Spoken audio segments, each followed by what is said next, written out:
Bonjour à tous. Je crois que ça y est, vous rentrez dans la room. C'est parti, je vois. Impeccable. Bienvenue à tous. C'est toujours un plaisir de vous accueillir sur nos webinars Futur et Luxe, les webinars du Journal du Luxe, de CB News et de la Paris School of Luxury. Nous sommes au 4e numéro, un numéro exceptionnel puisqu'il est consacré au grand sujet avec un G majuscule de l'année des années à venir. C'est bien sûr la question chinoise, à une table ronde assez exceptionnelle et j'en suis fier. On a discuté longtemps avec Alexis Bonhomme depuis quelques mois pour vraiment vous proposer les points de vue les plus justes, les plus acérés. Et je vais les accueillir un à un. Honneur à iLink, Johan Zhu, Head of Luxury Fashion Europe. Bonjour, bienvenue une fois de plus sur voilà, sur le Journal du Luxe. On a un lien extrêmement fort avec Yuan. Vous avez fait la préface du Choc Z. Vous êtes dans le dernier livre justement sur luxe et résilience où vous parlez du lien résilient, presque invincible entre la Chine, les Chinois et le luxe. Bienvenue, Yuan. Merci, Eric. C'est toujours un grand plaisir de travailler avec vous aussi. Et un plaisir partagé. Alors, pour vous présenter, je vais vous poser une petite question. Vous savez, on a un rituel ici. Moi, c'est Cogito Fortis. On est sur l'événement numéro 1 du luxe en mode webinar en France. Donc, c'est vraiment la réflexion au cœur. Une question, comment, Yuan, voyez-vous le luxe en Chine simplement en 2022? Petite question de futur. On va faire un petit voyage dans le temps. Dans un an, comment vous voyez le futur du luxe en Chine à un an? Le futur de luxe en Chine, ça serait très, très dynamique, très concurrentiel, avec beaucoup de joueurs de niche, de marques de niche et surtout beaucoup de défis. Mais par rapport à le client cible, vous allez voir une variété, pas juste les Gen Z. Il y aura les seniors, il y aura les clientèles masculins. Donc, en gros, très positive, très réjouissante comme marché. Impeccable. Et il faut être bien accompagné parce que l'hyper-compétition demande un accompagnement aussi hyper compétitif. Merci, Yuan. On vous écoute dans quelques temps à travers une super étude que vous nous avez fait spécifiquement pour Futurelux. Merci. Franck Lemoyle, s'il vous plaît, venez en scène. Alors, groupe IT directeur LVMH, c'est un plaisir de retrouver une fois de plus LVMH qui nous fait confiance et on a fait un numéro fabuleux sur le développement durable. Bienvenue Franck. Bonjour Eric, bonjour à toutes et à tous, ravi d'être parmi vous pour un bel échange. On retrouve toujours les bureaux blancs immaculés, ça fait plaisir de les revoir. Et toujours la même question que je vais vous poser, comment voyez-vous avec le point de vue d'LVMH sur la Chine dans un an?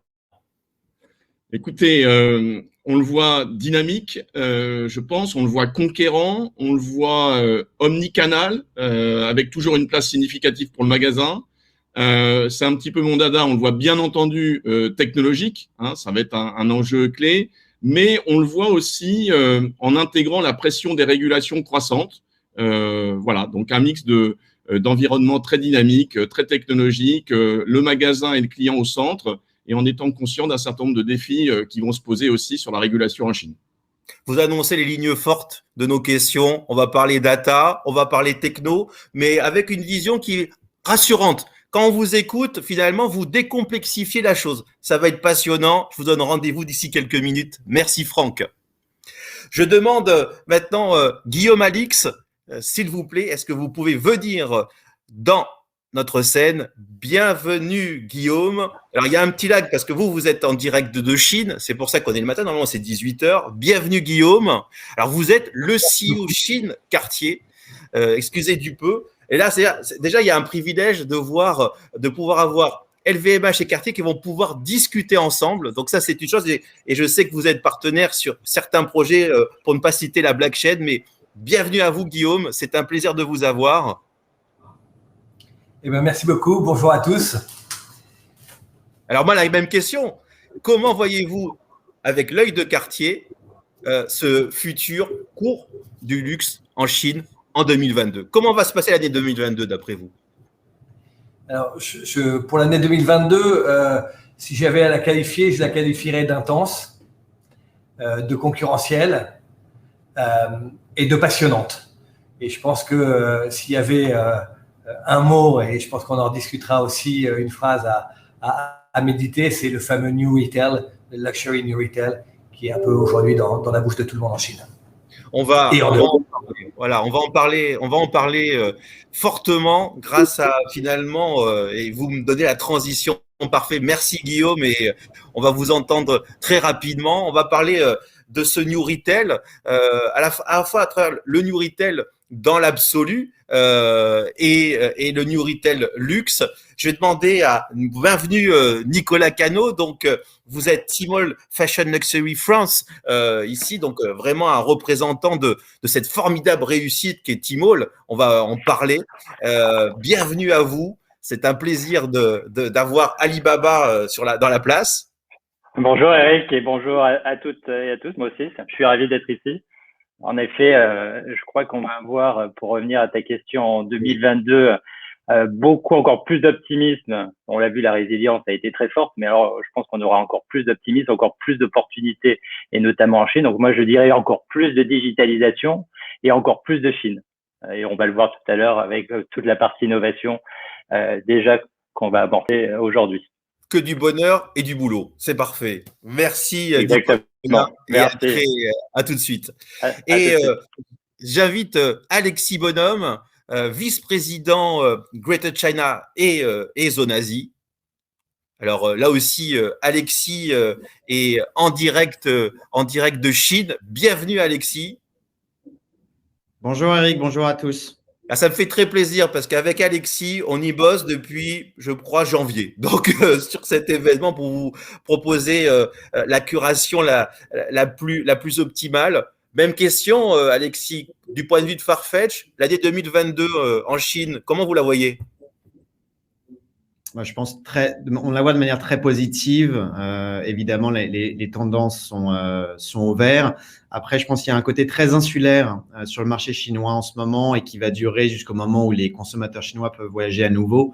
Donc, on a quand même de Chine pour la Chine par les Chinois et en termes de stratégie, c'est un peu différent de la manière dont on travaillait il y a un an ou deux. Donc, très insulaire, très positif et encore une fois, très prometteur. Le thème que nous avons construit ensemble avec toute la rédaction, avec Mathilde, Pauline, Clara qui va nous rejoindre pour enrichir justement la dimension green, c'est de vous proposer le thème du Big Bang. Alors en effet, la Chine et le luxe, ça ne vient pas d'hier, c'est même une longue histoire, mais la prise de pouvoir de la Chine s'est faite en 2020 véritablement sur notre industrie, d'où le Big Bang. Alors 2020, on a sélectionné quelques chiffres.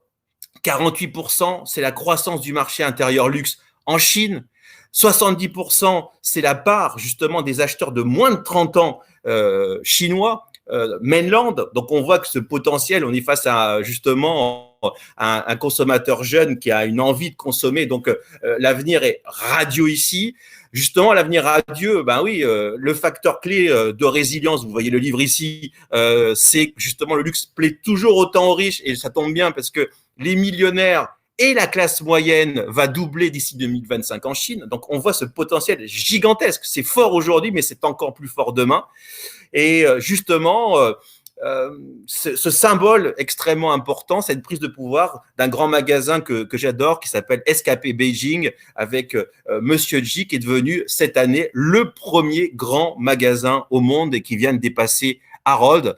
Et puis, forcément, ce chiffre qui marque, qui a été donné par Bain, c'est 50% du business du luxe fait par la clientèle chinoise. Donc, ça compte bien sûr mainland et exportation. Tout ça fait que cette prise de pouvoir, j'appelle ça un Big Bang.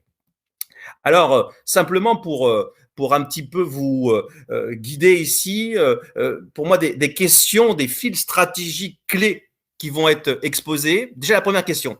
Le luxe, on le sait, c'est le contrôle de l'image et ainsi de suite.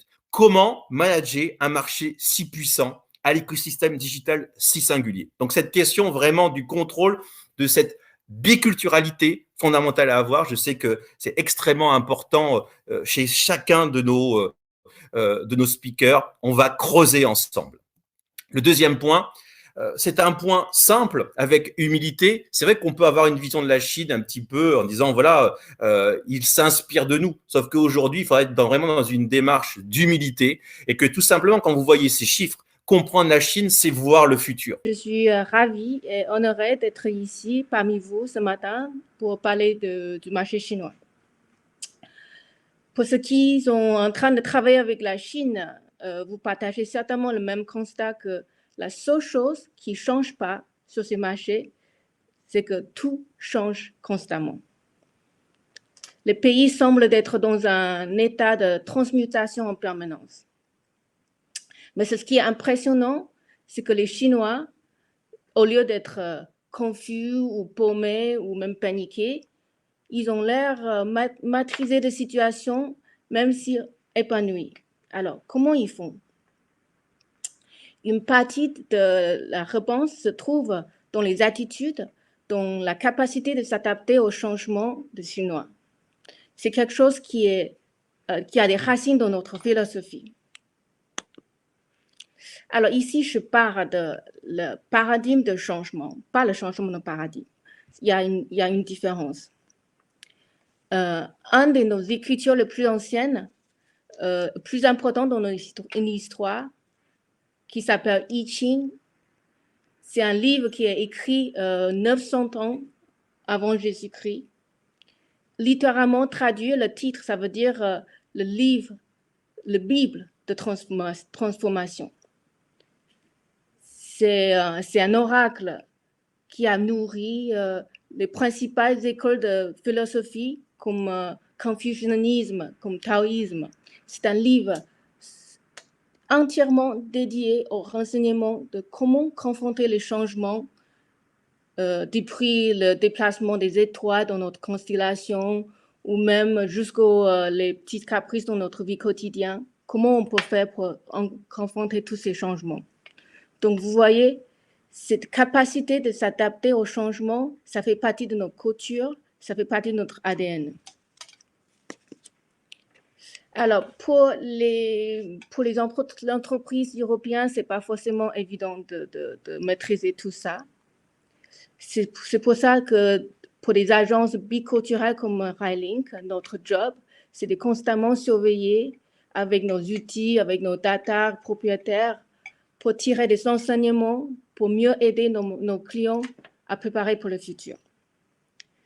Aujourd'hui, ce matin, dans les prochaines 10 minutes, je vais partager avec vous quelques-unes de ces transmutations qui sont en train de se passer dans le marché en Chine, dans le marché de luxe, après le Covid, si je peux dire ça. Alors, la première catégorie, c'est ce que j'appelle la subversion de l'âge et des gens. Il y a plusieurs sous-économies qui sont en train de se développer en Chine actuellement. D'abord, il y a la silver economy. Pour ces derniers 2-3 ans, on vous a fait quasiment un lavage de cerveau total par rapport à l'âge de consommateurs de luxe en Chine.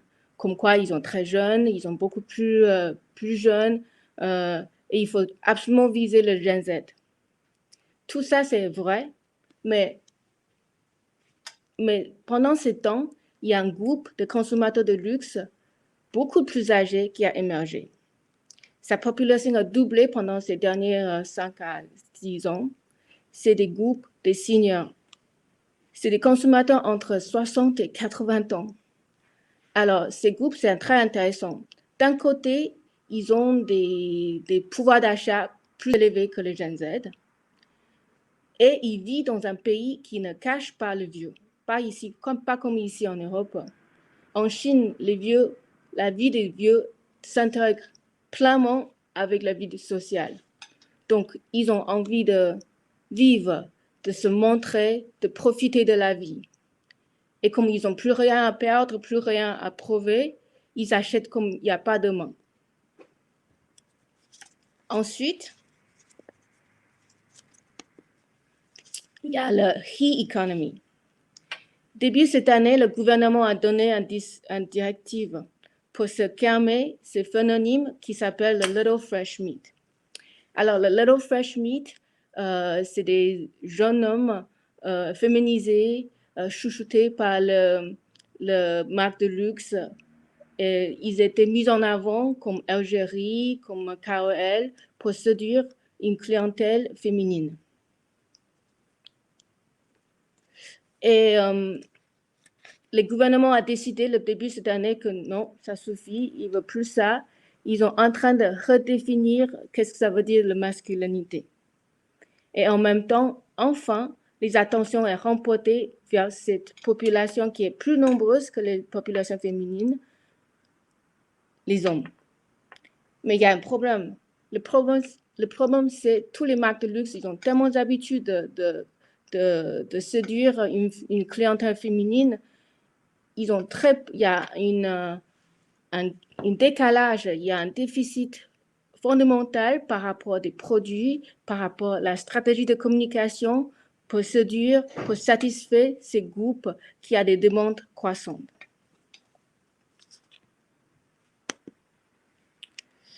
Livestream a témoigné une croissance explosive ces derniers 3-4 ans. Et aujourd'hui, c'est le canal le plus efficace pour la conversion de vente en Chine. C'est très différent qu'ici en Europe. En Chine, tous les live streams, ils ont un effet presque hypnotisant sur les consommateurs chinois qui incitent à acheter n'importe quoi, y compris les produits très haut de gamme, très chers.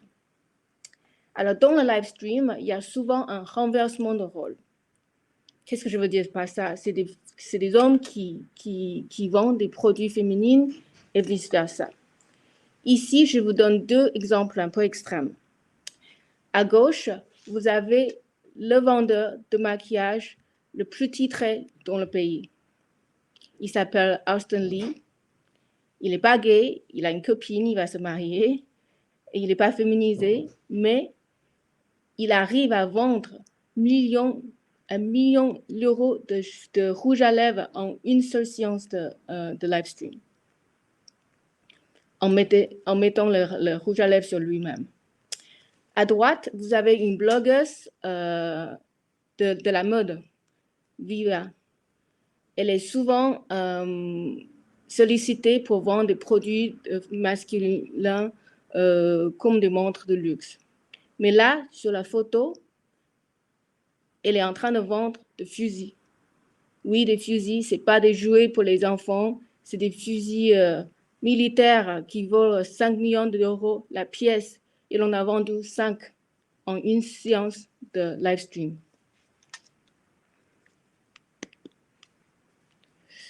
Alors, pour en revenir à la Gen Z, rien n'évolue plus vite que le goût et l'esthétisme pour la mode.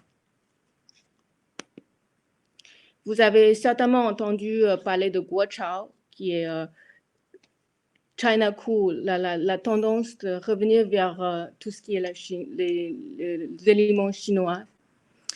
C'est la fierté nationale fusionnée avec une nostalgie pour tous les produits de vintage, rétro chinois, et ce qui a transformé en une attirance pour des éléments qui font partie de l'héritage chinois.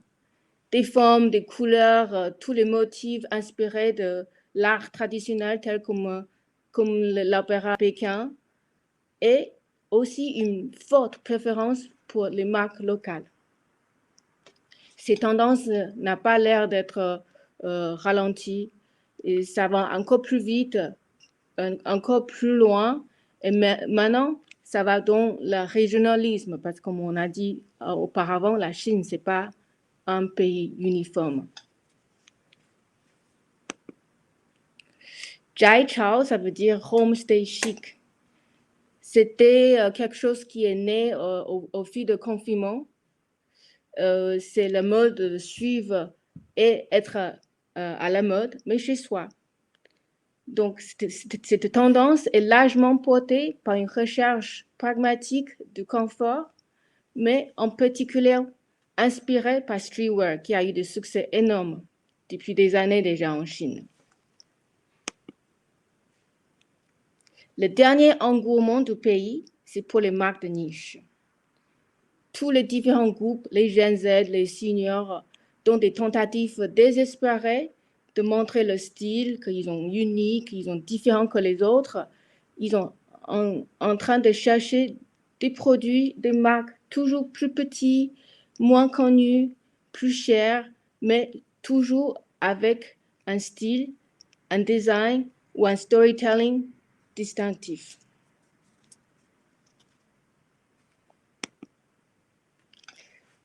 Quant à la technologie, souvent les nouvelles technologies sont inventées et perfectionnées d'ailleurs, mais c'est en Chine qu'elles étaient rapidement trouvées l'application et l'usage pratique dans la vie quotidienne. Vous voyez ici, la réalité augmentée a été implémentée dans des cabines d'essayage, dans des miroirs de maquillage, partout dans les magasins en Chine. Ici en Europe, les KOL, les blogueurs virtuels, vous êtes en train d'expérimenter avec ça sur Instagram, par exemple. Les Chinois ont pris les mêmes idées, mais ils ont allé tout de suite plus loin vers la commercialisation. Ici, vous voyez la deuxième génération de notre Algérie virtuelle qui s'appelle Tian Miao, qui est basée sur un vrai personnage d'ailleurs. Vous pouvez créer une avatar pour vous-même, acheter une journée avec Tian Miao et aller faire des shopping sur Tmall. Donc, vous pouvez imaginer le potentiel commercial pour ce genre de campagne, de usage pour les nouvelles technologies. Consumer Journey.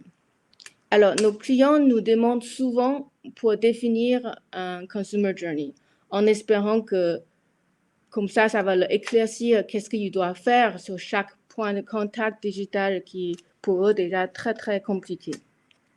Alors, ce qu'ils ne savent pas, c'est que les Chinois, ils ne suivent pas du tout un chemin linéaire, même pas défini. En Chine, le Consumer Journey ressemble plutôt à ça, avec beaucoup de points de contact qui sont interconnectés avec l'un l'autre et toujours en train de multiplier au niveau de points de contact. Et l'achat, c'est juste un point de contact entre les marques et les consommateurs. Et toutes ces connexions sont toujours en train de transformer, bouger dans une manière très, très dynamique. Donc, avec toutes ces transmutations constantes, c'est vrai que c'est un défi énorme, c'est certes. Mais en même temps, ça représente des potentiels, des opportunités de business énormes. Donc, pour des entreprises, pour des marques européennes de luxe qui voulaient en profiter, il faut adapter une réflexion de manière biculturelle, de savoir intégrer, de savoir identifier ce qui est la tendance qui va rester, ce qui est la tendance qui est le plus important, et d'intégrer ces tendances dans sa planning stratégie globale, d'être flexible et agile et construire sa propre paradigme de changement. C'est ça ce qui est incontournable pour les marques de luxe, pour le futur en Chine.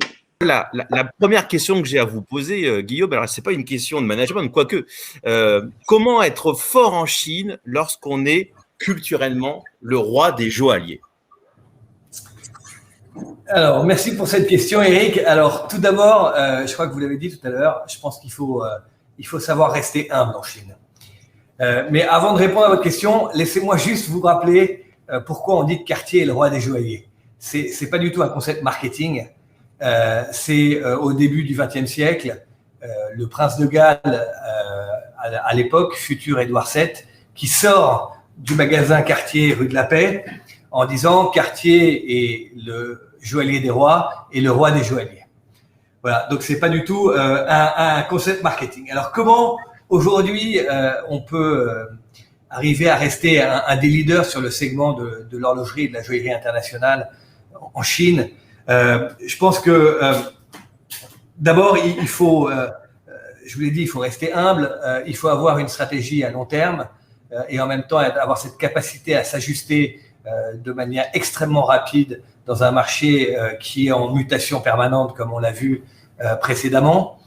Je pense qu'il faut continuer à se renforcer là où vous êtes fort.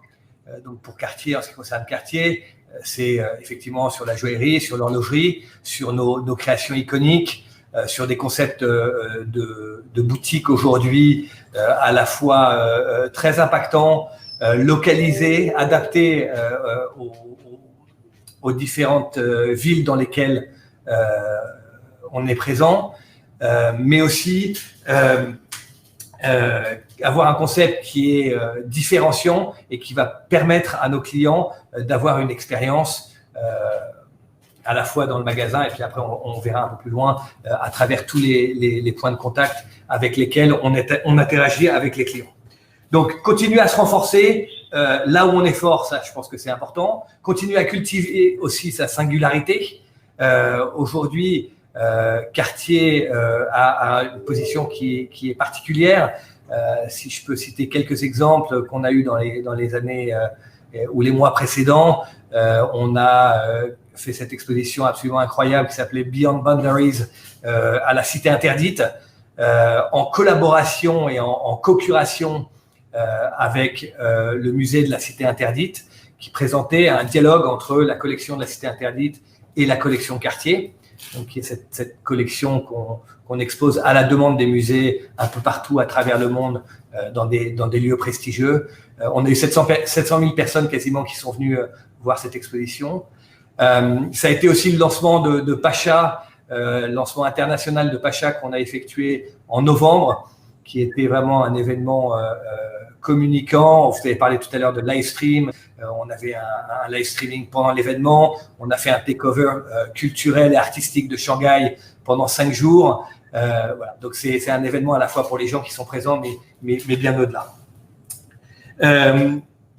Dans quelques jours maintenant, on ouvre une exposition avec la Fondation Cartier pour l'art contemporain au Power Station of Art à Shanghai, une exposition qui s'appelle Nous les arbres, Trees, qui a eu lieu à Paris et qui a été adaptée au contexte chinois. Donc là aussi, créer cette conversation meaningful avec nos clients chinois est un moyen de nous différencier. Évoluer au rythme de la Chine, on l'a dit aussi, le Luxury New Retail, cette capacité à s'adapter, même quand on est Cartier, hein, et on va y revenir, mais on est présent sur tout un tas de plateformes digitales et au contact de nos clients.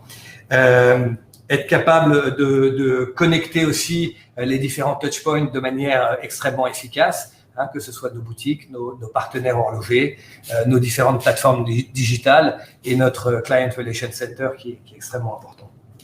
Voilà. Et je terminerai avec un point qui est vraiment important aussi pour nous, et pour les clients chinois, c'est d'être fidèle à nos valeurs et de continuer à véhiculer ces valeurs.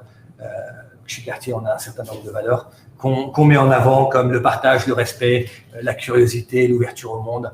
Voilà. C'est des valeurs qui sont importantes et qui permettent, in fine, de construire sur le long terme, de développer notre brand equity, de continuer aussi à acquérir des parts de marché, à essayer d'évoluer plus rapidement que nos concurrents, mais avec une vision long terme et pas une vision court terme. Donc voilà pour répondre à peu près à votre première question, Eric. Alors ma deuxième, elle est axée New Retail.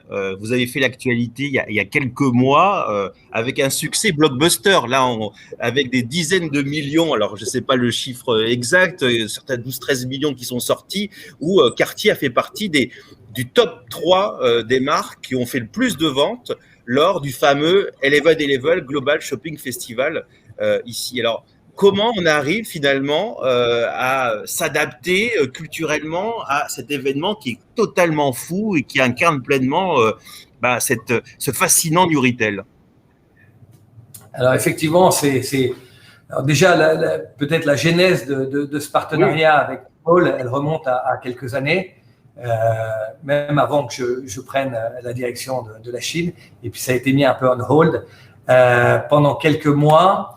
Et finalement, on a réussi à lancer notre boutique flagship sur Tmall début janvier 2020, quelques jours avant le début de la pandémie en Chine. Et ça a été effectivement un facteur accélérateur du développement de notre business online, très important.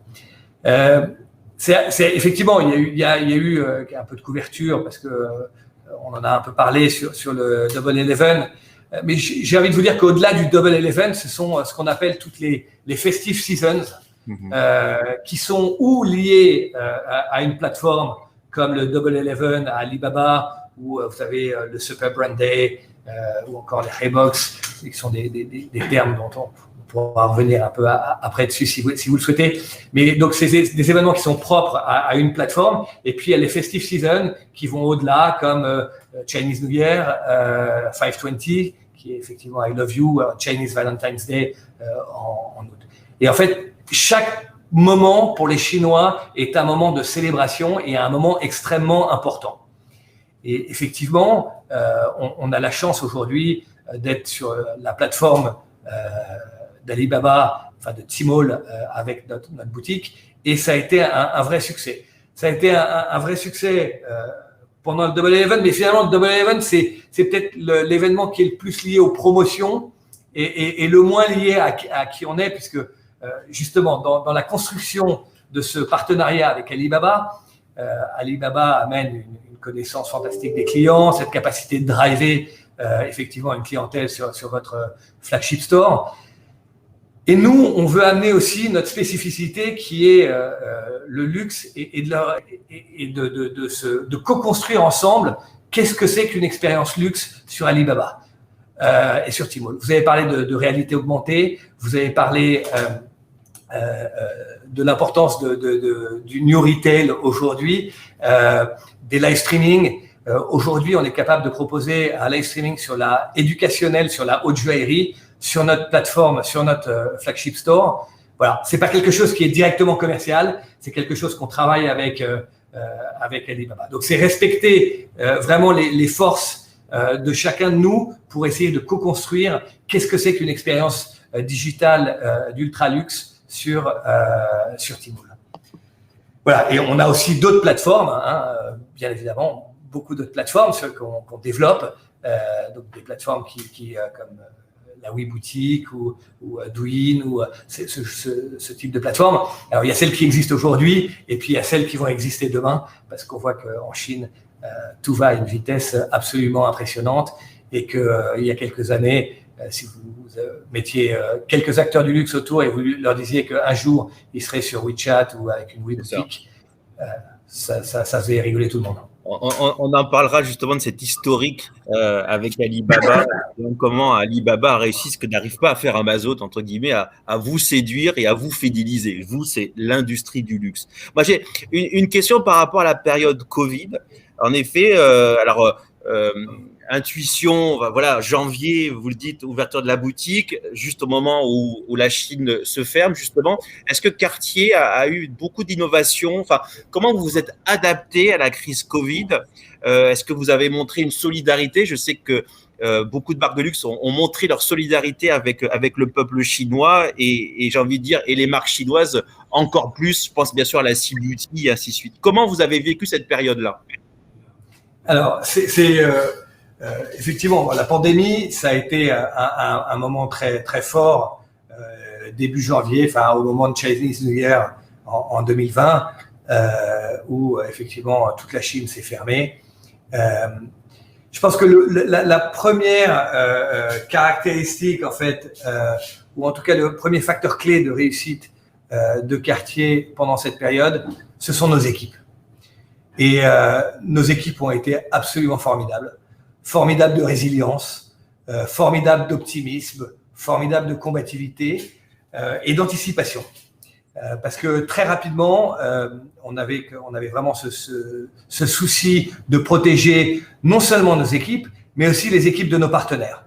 Et on a créé un certain nombre de choses justement pour participer, même financièrement, à la protection des équipes chez nos partenaires horlogers et bien évidemment au sein de nos boutiques, parce que c'était une des clés du succès. Alors, on a fermé les boutiques, on les a réouvertes, on a eu notre plateforme logistique qui a toujours été ouverte.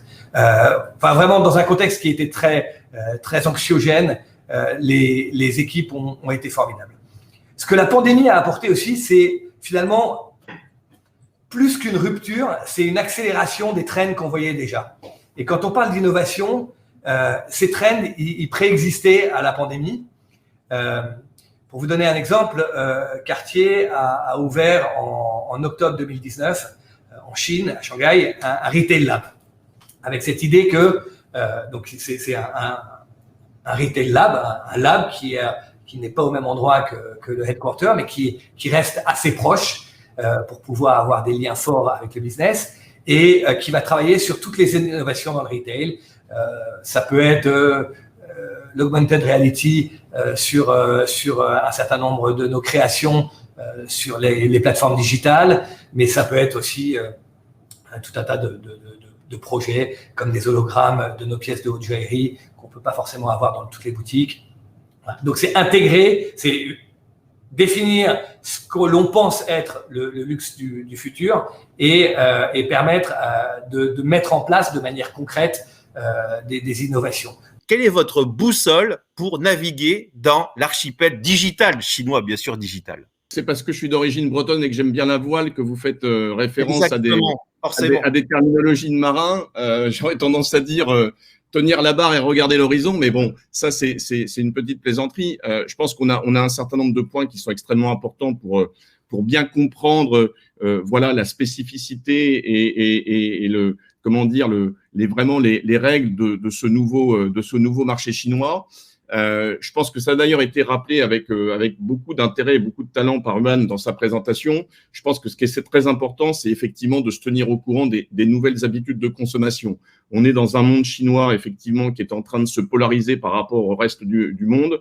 Voilà, donc avec des nouvelles habitudes, toute cette interaction des clients avec les marques au travers des touchpoints multiples, tout ce qui va être effectivement le live streaming, les nouvelles marketplaces, les nouveaux canaux de vente multiples, il est extrêmement important d'être vraiment très focusé sur l'analyse constante des nouveaux modèles. On l'a vu, la jeune génération, le la génération un peu plus âgée, donc il faut vraiment rester très en contact de ces sujets-là. Donc ça, c'est un point qui est effectivement essentiel.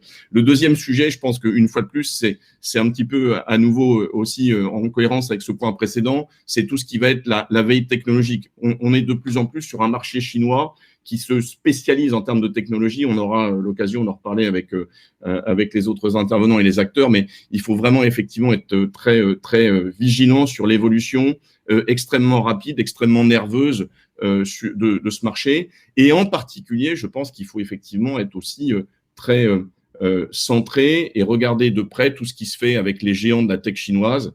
Hein, on les connaît, les Tencent, les Alibaba, les ByteDance, les JD, les Baidu, c'est très important de rester connecté à ça. Troisième point, je pense qu'il faut passer du temps.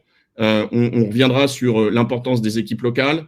Ça a été mentionné à plusieurs reprises, mais il faut passer du temps et il faut surtout être vraiment dans l'utilisation et dans l'adoption de ces nouvelles technologies ou ces nouvelles plateformes qui font la spécificité de la Chine pour bien les comprendre. Et c'est important aussi, effectivement, d'entretenir, d'éduquer, d'acculturer l'ensemble des équipes d'une marque ou d'un groupe, à la fois, bien entendu, les équipes locales, mais les équipes qu'on va pouvoir trouver, effectivement, dans nos autres pays et dans nos sièges, notamment en Europe, aux États-Unis, en Italie, pour qu'effectivement, ils comprennent bien ces spécificités. Dernier point, je pense, c'est effectivement, il faut de plus en plus aussi être conscient et je l'avais mentionné un tout petit peu au départ de mon introduction, sur l'évolution des régulations.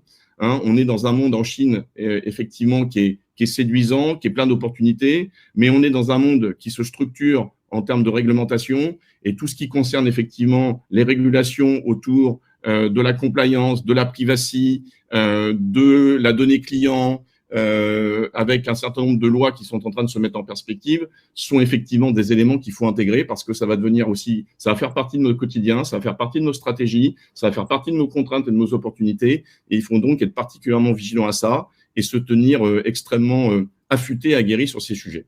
Voilà. Je vous rejoins complètement. Je me rappelle de lois qui changent du jour au lendemain et qui peuvent changer complètement un business.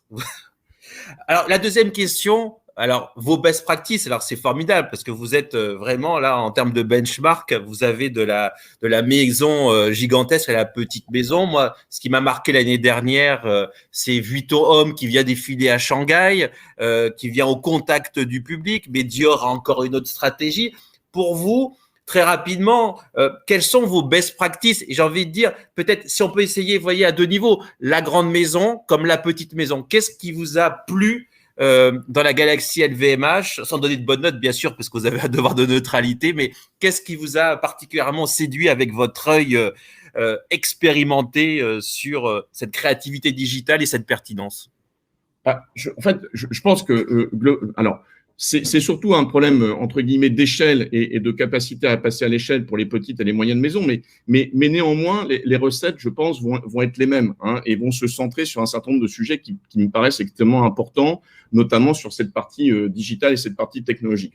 Ça a été dit à de multiples reprises, on est face à un client chinois, face à un marché chinois où on est soumis à la multiplicité des points de contact entre nos clients et nos marques. Donc ça, je pense que c'est quelque chose qu'il faut effectivement extrêmement intégrer, et que la bonne pratique, effectivement, une des bonnes pratiques, c'est d'être conscient qu'il va falloir faire interagir et connecter tous ces dots les uns avec les autres, que ça soit les réseaux sociaux, que ça soit le magasin, que ça soit la plateforme e-commerce, que ça soit le centre d'appel, que ça soit le social CRM. Donc, il y a vraiment cette nécessité d'intégrer, qu'on soit petit ou grand, cette capacité à connecter. Donc, ça, c'est le premier point. Le deuxième point dans les bonnes pratiques, et je pense que tout le monde est en train d'aller vers ça, c'est véritablement aussi cette partie omnichannel. Hein, on en parle beaucoup dans le reste du monde, mais véritablement, la Chine, aujourd'hui, c'est pour moi l'exégèse de l'omnicanal, la nécessité de connecter les marketplaces, les centres d'appel, les magasins, les WeChat commerce, les .cn, c'est quelque chose d'essentiel, et ça fait de toute façon partie des best practices qu'il faut décliner, soit dans une petite marque, soit dans une moyenne marque, soit dans une grande marque. Ça, c'est un sujet important. Deuxième point important dans les best practices, je pense que, et là c'est extrêmement important, il faut vraiment bien étudier son modèle de vente e-commerce. Notamment, si on veut faire du direct to consumer à moindre frais, je pense qu'on a des beaux succès avec un certain nombre de maisons qui ont commencé de façon extrêmement agressive sur du social commerce, avec WeChat, avec Douyin, et donc ça c'est un bon point d'ancrage. Et par contre, effectivement, si on a décidé effectivement d'aller vers des marketplaces, il faut bien choisir sa plateforme, et il faut bien choisir sa plateforme, notamment par rapport aux clientèles. Hein, et on revient aussi aux études qui ont été mises en perspective par Yuan précédemment. Voilà, qu'est-ce qu'on doit faire avec Tmall, qu'est-ce qu'on doit faire avec JD, qu'est-ce qu'on doit faire avec les autres, c'est extrêmement important. La best practice digitale qui de plus en plus s'impose à tout le monde, et effectivement, Yuan l'a aussi mentionné, nos collègues et partenaires et amis de quartier l'ont aussi mentionné, tout ce qui concerne le live streaming, c'est essentiel. Et donc là, on dispose aujourd'hui d'outils et de technologies qu'une petite et une moyenne maison ou une grande maison vont pouvoir s'approprier dans un marché qui est extrêmement mature sur ce concept de live streaming et de virtual consultation. Et ça me paraît effectivement un point important. Autre bonne pratique, hein, il y en a tellement, mais c'est intéressant de les partager.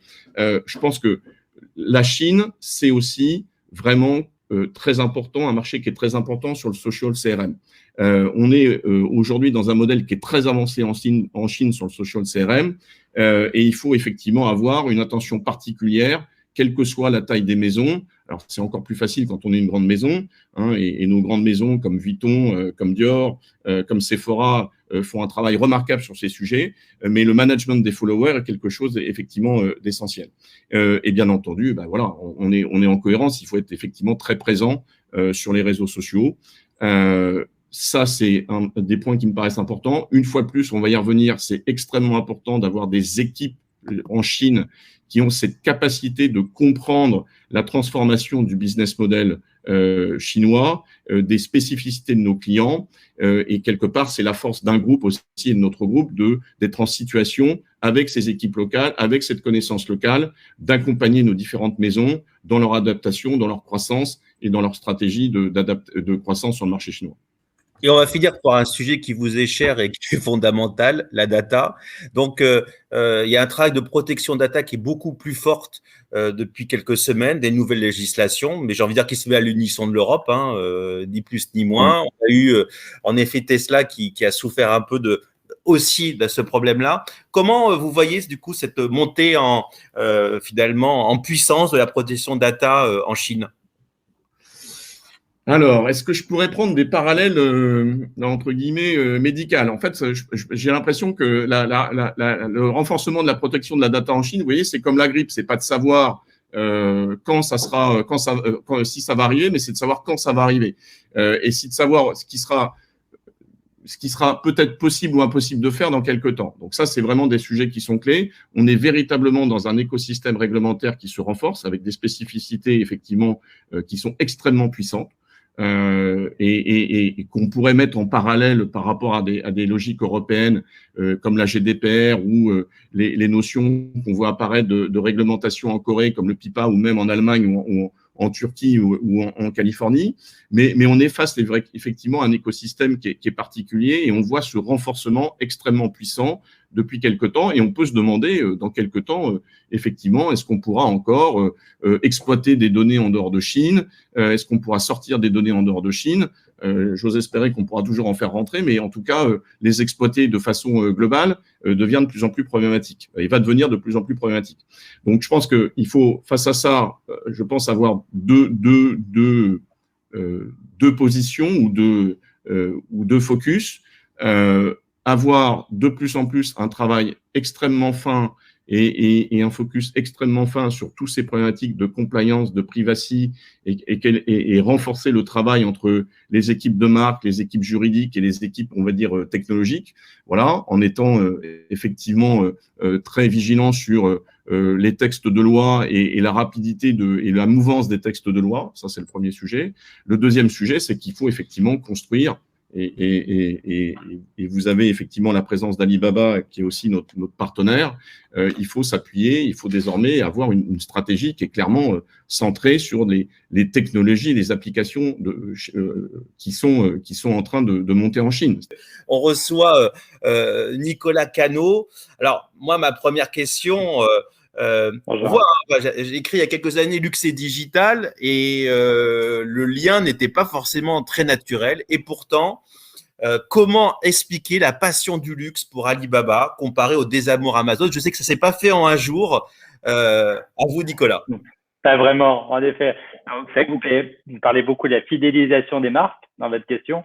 Moi, je commencerai d'abord par la fidélisation des consommateurs. Donc, on sert évidemment les consommateurs et les marques, mais c'est d'abord la connaissance et la relation qu'on a construite avec le consommateur chinois qui est importante. Donc, le groupe Alibaba a su répondre aux attentes spécifiques de ces consommateurs, sont les plus digitalisés au monde. On en a déjà bien parlé avant. Ils étaient déjà à la recherche de produits de luxe en ligne. Ils cherchaient au-delà du transactionnel une expérience. Donc, ce sont des consommateurs qui cherchent à découvrir, consommer du contenu, se distraire, quelle que soit leur position géographique. On a parlé notamment des low tiers. Donc, ce sont des consommateurs qui sont présents partout sur le territoire. Donc, il faut les servir. D'où la création d'une offre sur mesure, un écran exclusif et expérientiel, qu'est le Luxury Pavilion, vous voyez à l'écran, qui est la plateforme luxe du groupe Alibaba. Donc, le consommateur aujourd'hui peut désormais naviguer dans un écosystème extrêmement large avec une expérience fluide, mais surtout personnalisée, enrichie de contenu, de services et de technologies. Alors, oui aussi, la relation de confiance, on l'a construite également avec les marques, très important, sont de véritables partenaires. en vue d'abord de satisfaire les besoins des consommateurs chinois. Donc, en 2017, lorsque nous avons créé la plateforme Luxe, certaines marques étaient déjà présentes sur notre plateforme, mais nous avons voulu les réunir dans un lieu spécifique. Donc où ces marques pouvaient contrôler totalement leur environnement prix, leur communication, leur distribution et engager de façon extrêmement ciblée, avoir une relation expérientielle avec notre pool d'aujourd'hui 891 millions de consommateurs annuels, donc au sein de l'écosystème Chine. Donc nous avons fait un grand travail pour accompagner, aider les marques à se raconter. Le storytelling est très important. Il faut engager avec ses consommateurs dans un environnement contrôlé, protégeant ainsi la brand equity des marques. C'est quelque chose d'essentiel. Donc, en un peu plus de 3 ans, Tmall Luxury Pavilion a connu, c'est vrai, un succès assez considérable avec plus de 220 marques qui nous ont rejoints en flagship officiel. La présence également de la plateforme Net-a-Porter Chine depuis 2019 et Farfetch depuis mars dernier. Donc, la tendance se renforce. Alors, vous voyez ici à l'écran à quoi ressemble le Luxury Pavilion. Donc, la tendance est toujours extrêmement forte. On parlait beaucoup d'optimisme, de résilience en Chine. C'est vrai que les ventes ont explosé. Nous avons connu une croissance sur le premier trimestre de 159% par rapport à l'année dernière et certaines catégories croît à une vitesse assez fulgurante, notamment la joaillerie ou l'horlogerie, qui progresse en 2020 de 250%. Mais par contre, le moteur de l'industrie, et ce sera toujours la base de notre discussion, c'est le consommateur luxe chinois. Et donc, vous voyez à l'écran, nous avons, par l'exploitation des données collectées au sein de notre écosystème, la possibilité ici de dresser un portrait très précis du consommateur luxe en Chine. Ici, ce que vous voyez à l'écran, ce sont 5 grands groupes que nous avons identifiés en fonction de plusieurs critères de produits, de prix et de communication. Ce sont des consommateurs pratiquement tous extrêmement jeunes, pour certains appartenant à la génération Z. Par exemple, si vous prenez le groupe des Townhouse, on parlait notamment aussi des low tiers, des jeunes consommateurs du luxe. Et sur notre plateforme luxe, 80% de nos consommateurs ont moins de 35 ans, avec une forte concentration sur le segment 26-30 ans, donc extrêmement jeune, et un nombre de consommateurs Gen Z qui a doublé en un an. Qu'est-ce qui est émergent sur du coup la plateforme Tmall en termes de tendance là purement new retail? Alors, on parle souvent on nous demande beaucoup quelles sont les nouvelles tendances, et plutôt des tendances qui se renforcent. Et surtout d'ailleurs depuis la pandémie. Donc on a ces nouvelles façons d'engager avec des consommateurs plus jeunes, plus connectés, mais elles se renforcent, elles évoluent, elles sont pas vraiment nouvelles puisque ça fait partie de la vie déjà des consommateurs. Donc alors 3 tendances qui sont importantes, 3 mouvements en tout cas qui sont importants. On en a déjà parlé précédemment, mais c'est le live streaming. Donc live streaming qui a été largement adopté par nos consommateurs depuis plusieurs années. Donc ce n'est pas une tendance, c'est un style de vie. Faut vraiment s'en rendre compte. Alors, tout le monde connaît le live streaming des influenceurs qu'on a déjà cités, Vaya ou les Jiachi. Mais aujourd'hui, la grande tendance, c'est plutôt le live streaming de marques. C'est là aussi du sur-mesure. Les marques qui commençaient à découvrir il y a quelques années, appréhender le fonctionnement des plateformes et ensuite qui ont rejoint d'ailleurs Tmall, ont commencé à utiliser des influenceurs locaux pour la promotion de leurs produits. Mais avec le degré de connaissance de l'écosystème, l'ouverture des flagships, les marques ont voulu contrôler, évidemment, on parlait beaucoup de contrôle et du but. En effet, c'est le contrôle de la communication avec le consommateur chinois. Et donc, ces marques ont accéléré et engagé le consommateur via ces live streams de marque. Soit pour une stratégie transactionnelle, donc où on met en avant des collections, des produits, ou une stratégie de storytelling de marque, avec des événements plutôt, comme on l'a vu avec Cartier, sur la haute joaillerie pour faire découvrir le savoir-faire et l'héritage d'une marque. Donc, c'est véritablement le bon moyen de tisser le lien avec le consommateur en leur offrant ici une intégration de ces expériences en live streaming. C'est désormais possible depuis le flagship de marque directement. Donc, je voulais juste donner quelques chiffres aussi sur le live streaming en Chine pour juste vous donner la dimension. Nous avons un canal de live streaming qui s'appelle Taobao Live. Et Taobao Live, c'est chaque jour plus de 500 000 heures de live streaming et plus de 400 millions de RMB déjà en volume d'affaires en 2020. Mais ce qui est intéressant, c'est que 90% des marques depuis 3 ans qui nous ont rejoints sur Tmall ont utilisé Taobao Live, donc le live streaming de marque, pour engager avec les consommateurs. Certaines marques ont même utilisé ou invité leur CEO, leur senior exécutif pour apparaître dans des live streams. Donc, on voit bien que c'est vraiment extrêmement important. Et pour le dernier festival, le Six Flags qu'on vient juste de finir, les live streams de marque ont augmenté à peu près des ventes générées par ces live streams de marque ont augmenté de 100%. Donc, on voit bien là aussi un fort essor au niveau du live stream. Deuxième tendance aussi qui se renforce, on en a déjà aussi parlé, mais c'est la réalité augmentée, la réalité virtuelle, qui sont de plus en plus utilisées tout au long du parcours client pour le rendre interactif et fun. Donc ça, c'est vraiment quelque chose qu'on utilise chez nous plus largement sur Tmall, sur les flagships de marque. Et depuis 2020 d'ailleurs, toutes les marques peuvent aujourd'hui utiliser ces outils sur le flagship ou ici, ce que vous voyez à l'écran, via le Tech Hub, qui est une nouvelle section à l'intérieur du Tmall Luxury Pavilion qui permet aux consommateurs de visionner les innovations utilisées par les marques en un clic et avoir un accès à différents canaux, notamment de live streaming qu'on a mentionné précédemment, à la réalité augmentée ou virtuelle proposée par certaines marques, donc une digitalisation complète. Et cette technologie permet de digitaliser aussi des points de vente physiques, des pop-up, mais également d'avoir une interaction plus forte avec le consommateur, avec l'essayage virtuel, très utilisé dans les catégories souliers, accessoires, produits de beauté notamment. Toutes ces technologies permettent aussi d'engager avec des consommateurs qui sont situés d'ailleurs dans des villes moyennes où les espaces physiques sont inexistants au niveau du luxe en tout cas. Et donc, ça vraiment permet un engagement extrêmement fort. Un exemple, les marques pendant le dernier salon du Watches and Wonders qui a été digitalisé encore une fois cette année, digitalisé en direct sur Tmall, a permis de faire découvrir aux consommateurs chinois en direct et en priorité, en exclusivité, grâce à la réalité augmentée, les nouvelles pièces et les nouveaux produits qui étaient présentés lors de ce salon. Et Taobao Live, qui est notre canal dédié depuis l'année dernière, propose également et renforce également cette technologie sur des catégories comme les catégories mobilier. Nous avons vu avec Ikea l'utilisation de la réalité virtuelle plus largement. Enfin, la dernière tendance, il y en aurait d'autres, mais il faut qu'on s'arrête quelque part. Donc, mais je pense que c'est très important. On parle beaucoup de KOL. Et la dernière tendance pour nous, ce sont les KOL virtuels. Donc, les KOL virtuels, on peut imaginer, on se dit, après tant d'années, on a eu des KOL, on a eu des méga KOL avec Vaya et Lijachi, on a eu les Key Opinion Consumers aussi. Aujourd'hui, la tendance, clairement, c'est la tendance au KOL virtuel. Et c'est toujours pour coller à cette tendance de gamification dont on a beaucoup parlé auprès des jeunes consommateurs.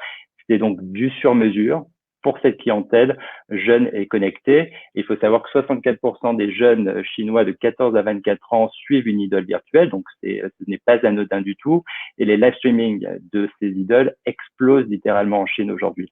Donc on a deux types de KOL virtuels. Nous avons les KOL de marque, qui commencent vraiment aussi à croître de façon extrêmement importante sur le marché, et les KOL génériques ou de plateforme. Alors, un bon exemple de KOL de marque, L'Oréal vient d'annoncer en mars, vient de présenter son nouveau KOL virtuel de marque qui s'appelle Monsieur Wu, et ça c'est vraiment un vrai personnage. C'est plus qu'une idole virtuelle, c'est vraiment un représentant du groupe qui a 24 ans, qui est un entrepreneur, qui travaille dans l'industrie de la beauté, donc qui représente le groupe aussi et qui représente les valeurs du groupe sur la beauté, la traçabilité des produits ou les valeurs environnementales. Donc, c'est quelque chose qu'on peut utiliser beaucoup plus largement. Et enfin, les KOL génériques ou de plateforme, nous l'utilisons sur Tmall depuis 2019 avec notre KOL virtuel qui s'appelle Aimé, vous avez peut-être entendu parler. Alors, elle est apparue en 2019 pendant le Double 11 d'Alibaba et elle a fait la promotion en 2020 des marques de prêt-à-porter, Prada et Miu Miu. Et on l'a retrouvée aussi l'année dernière pendant la période de confinement en Chine pour promouvoir la catégorie prêt-à-porter sur notre plateforme. Et aujourd'hui, c'est une KOL virtuelle qu'on utilise aussi plus largement sur d'autres catégories en plus du prêt-à-porter. Donc, on peut être très optimiste et on voit véritablement des outils, des innovations qui arrive, qui se prolonge, qui se transforme, comme se transforme aussi la société chinoise aujourd'hui tous les jours, en fonction du groupe de consommateurs auquel vous appartenez. Écoute, avant de te parler du Luxury New Retail, on peut rappeler aussi la vision, la philosophie que Farfetch a et qui a débuté en 2008 à Londres, avec notamment la création par notre fondateur José Neves de la communauté Farfetch et de la plateforme Farfetch. La vision à l'origine était d'aider les boutiques à continuer leur art, leur curation, en connectant leur stock, leur inventaire à une marketplace. Donc ça, c'était la vision en 2008. Et le slogan d'ailleurs à l'époque de Farfetch, c'était 400 boutiques, une adresse. Et donc pour contextualiser, il faut se rappeler, on est en 2008, on est à Londres, c'est la crise économique. Et donc vous avez vraiment un besoin d'accélérer l'aide aux boutiques, aux wholesalers pour pouvoir continuer leur activité. Farfetch, depuis, évidemment, a évolué et c'est devenu une innovation assez phénoménale d'un point de vue business. Le business d'une marketplace qui était de connecter des stocks partout dans le monde, que ce soit en Asie, aux États-Unis, en Europe, à une marketplace en ligne globale. Et en fait, on connecte ces points de vente et on distribue partout dans le monde. Aujourd'hui, pour vous donner un ordre d'idée sur la taille du business de Farfetch, on travaille avec plus de 3000 designers et 900 boutiques. Donc, des marques en direct, évidemment, des boutiques. Mais quand un consommateur vient nous voir, il a accès à plus de 3000 références, ce qui est absolument extraordinaire, juste à portée de souris, à portée d'un clic sur son téléphone. Pour revenir à ta question, au lieu de mettre en opposition de notre côté le online et le offline, on a pris le parti en fait de connecter les deux mondes. Donc, on a fait des premiers projets qui datent déjà de 2018. Donc, quand on a eu l'investissement stratégique de Chanel, on a lancé quelques temps après ce qu'on appelle Store of the Future, le magasin de demain, rue Cambon, au flagship de Chanel. Et comme vous pouvez le voir sur l'écran devant vous, jusqu'à il y a quelques mois, le lancement de nouveau flagship Browns à Brook Street à Londres, qui est vraiment la vision physique de ce que le retail de demain pourrait être. Donc, c'est une intégration complète qui a été faite. Le lancement, comme disait Nicolas avant, a été au 1er mars 2020. Ça se passe très bien. Et donc, maintenant, c'est what next? Qu'est-ce qu'on peut faire d'autre d'un point de vue Luxury New Retail entre ce que vous avez vu sur votre écran des expériences offline, comment engager le client chinois luxe online, mais aussi avec cette émotion que la rencontre physique procure.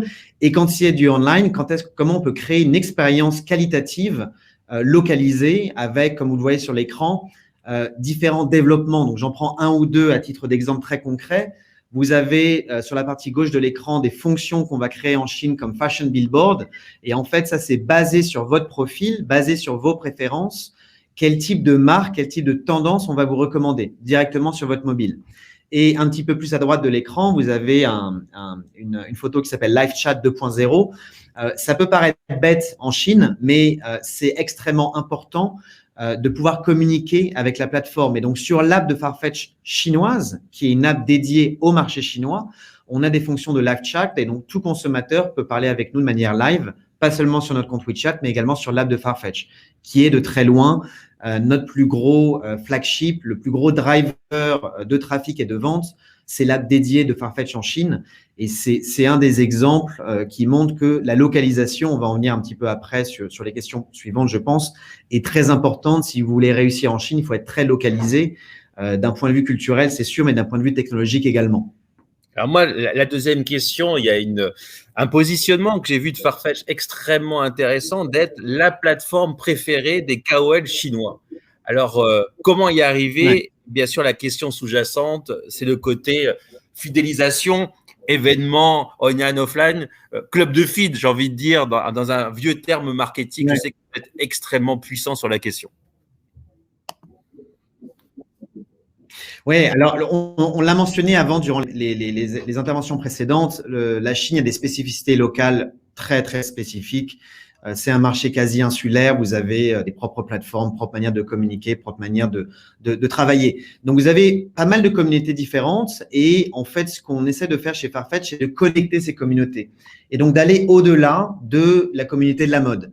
D'aller au-delà de la communauté du luxe pur. Et donc, dans le développement qu'on a réalisé en Chine, on est arrivé sur le marché, pour vous donner une timeline, en 2015 de manière physique. Donc, Farfetch s'est installé en 2015 en Chine et on a vraiment accéléré à partir de 2018. Et l'idée, c'était de tout localiser. localiser la technologie, localiser les décisions, localiser le contenu. Et donc, entre le contenu qu'on avait sur Farfetch en Chine en 2017-2018 et le contenu qu'on a aujourd'hui, c'est très différent. Si vous comparez les deux, ça va potentiellement vous surprendre. Mais pour revenir sur ta question, comment on fait aujourd'hui pour être engageant, pour être un peu la référence des gens sophistiqués, des gens qui connaissent la mode, des gens qui sont au fait des dernières tendances. On a deux manières de faire, je l'ai mentionné rapidement précédemment, être de manière culturelle adaptée au marché chinois et être de manière technologique également relevant. Sur le premier point, vous avez un bon exemple d'ailleurs devant l'écran. C'est une des dernières campagnes qu'on a faites online et encore une fois, parce qu'on parle de New Retail, offline. C'est une des dernières campagnes qu'on a réalisées en Chine pour le Pride Month, toute la communauté LGBT. Et donc, ce que vous voyez, c'est un événement offline avec la communauté LGBT de Shanghai et notamment le mouvement du voguing. Donc, pour les plus jeunes sur le chat, ils vont comprendre, c'est une manière de danser un peu spécifique. Et donc, vous aviez des battles, de la musique, beaucoup de passion et avant tout l'idée de connecter les communautés. Et ça, c'est vraiment le fil conducteur. Vous avez donc le slide précédent, la communauté LGBT. Vous allez avoir sur le slide que vous voyez ici la communauté de l'art. La semaine prochaine, notre bureau de Pékin va organiser un lancement avec une galerie très connue qui s'appelle UCCA, pour ceux qui aiment le domaine de l'art, et comment Farfetch peut engager la communauté artistique en Chine. Vous avez sur le slide suivant comment Farfetch peut engager la communauté de la musique, de la nuit. Et donc, on va lancer dans quelques mois un concept qui s'appelle Farfetch Music Tour et comment la mode, la culture, la musique peuvent se rejoindre et encore une fois être un connecteur. Farfetch, c'est un connecteur de supply. On connecte des inventaires d'une boutique, d'une marque et une marketplace globale. Et en Chine, d'un point de vue culturel, on connecte des communautés. Et ça, c'est une des particularités de notre plateforme d'un point de vue culturel. On est, oui, des experts digitaux, des experts du e-commerce, des experts du luxe, mais on est aussi avant tout des consommateurs. Notre consommateur chinois, alors on ne peut pas partager de chiffres spécifiques, mais c'est un des consommateurs les plus jeunes du monde. C'est aussi un des consommateurs les plus dépensiers. Donc, on a vraiment un playground, je crois que c'est Guillaume de Cartier qui le mentionnait, d'1,4 milliard d'habitants. Évidemment, on va avoir un focus plus sur les villes premier et deuxième tiers en Chine, mais encore une fois, quand il s'agit d'engager les KOL, d'engager les KOC, les Key Opinion Customers, être relevant culturellement, c'est extrêmement important pour nous et je voulais partager avec vous le concept de communauté sur ce point. Sur le deuxième point, la techno. La techno, c'est très important parce que si vous communiquez, faut pouvoir diffuser ce message, faut pouvoir le diffuser de manière efficace. Et en fait, on s'est très vite rendu compte que si on voulait être performant, si on voulait avoir une chance de réussir en Chine, il fallait tout localiser. Et donc, en termes de techno, si vous allez sur l'Apple Store, vous avez l'app globale de Farfetch, vous avez aussi l'app chinoise. Donc, en Chine, on a une app chinoise sur iOS, sur Android, sur les mini-programmes. Pareil pour les réseaux sociaux de TikTok en passant par WeChat et Little Red Book, ainsi, comme tu l'as mentionné, Eric, un programme de CRM assez avancé. Je vais prendre un exemple concret sur la technologie adaptée aux Key Opinion Leaders et aux KOL. Farfetch est une marketplace. Donc, on a énormément de supply disponible, quasiment 1 million de SKU en permanence. Et donc, ce qui se passe, vous avez les KOL qui viennent nous voir en disant « il y a des produits sur Farfetch que je ne peux pas trouver en Chine, il y a des produits sur Farfetch que je ne peux ni trouver online et offline, mais ça me donne énormément de crédibilité d'en parler. » Et donc, qu'est-ce qu'on peut faire pour bosser ensemble et comment vous pouvez faire Farfetch pour m'aider dans mon développement? Ce qu'on fait, on va créer par exemple des mini-programmes pour des KOL. Alors des KOL célèbres comme Mr. Bags en passant par un KOL un peu plus local. On va créer un mini-programme pour cette personne-là. Il va sélectionner lui-même sur l'inventaire de Farfetch tous les produits, toutes les marques qu'il souhaite promouvoir, dont il souhaite parler. Et après, il va le lancer auprès de sa base client, auprès de ses consommateurs en ligne. Quand ces clients achètent, ces clients ont, une commission, un meilleur deal. Et quand cette personne, évidemment, réussir à vendre plus via Farfetch, il va avoir également une commission. Donc, vous avez aujourd'hui, je vais dire, des KOL, évidemment, qui gagnent beaucoup d'argent grâce à Farfetch et via ce biais, mais aussi des KOC, la personne qui adore la mode, qui va bosser dans une banque et qui a autour de lui des gens qui lui font confiance pour être très stylé et au fait des dernières nouveautés.